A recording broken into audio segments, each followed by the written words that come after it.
زول اسمعنا بعطيك 10,000. والله ولا قلت لك ولا محصية ولا محصية شفتها. لو حتى لو تدينا على الدنيا دي كلها 15,000. لا والله. يا زول اسمعنا. لا والله. يا زول بس لا نمشي والله. المركز. لا اله الا الله.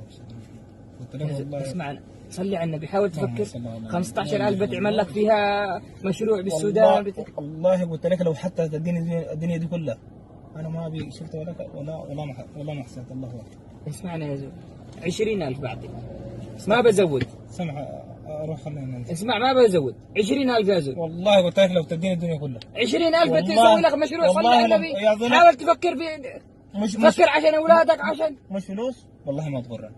عشان اولادك، والله ما تغرني. مش عشانك، عشان اولادك. ما والله ولا اولادي ما يغروني. 20,000، والله ولا اولادي ما يغروني. 25,000. لا والله. 25 يا لا زول. والله. أنت كنت ضيف بقناة أمزح معاك، مقلب كاميرا خفية.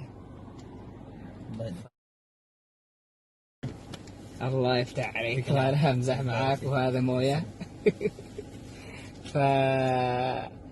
ألف تحية، وأنت والله تشرف السودان كلها. ارجع عشان الكاميرا، والله تشرف السودان كلها، وأنا طلعتك مجان ما عليك. الله يفتح عليك، ارجع عشان الكاميرا. وحياك الله، وأنت على راسي والله. أنت منك مثلك قليل مرة اللي ما تغره الفلوس. يا زول تكفى لا تبكي. اسمعنا طيب، اسمعنا. يا زول اسمعنا.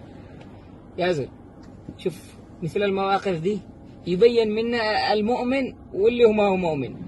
ما غريتك الفلوس يا زول تكفى لا تبكي.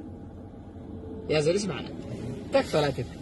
شوف يعني كيف موقف نفس هذا يبين كيف أنت، هل إنك بتغرك الفلوس ولا ما تغرك.